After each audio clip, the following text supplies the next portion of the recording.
neovládaný strachem, ani pravidly, co brání snům. Chci svět objevit a dotknout se ho každý den a každou chvíli.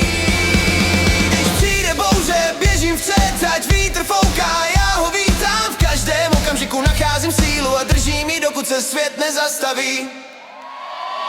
Střelec, energie v pohybu, radost, co nechce stát. V každém kroku cítím volnost, co mě drží nad zemí. Střelec, hlas, co zpívá dál, s optimismem a vírou. Svět je naplná možností a já chci hrát naplno hned.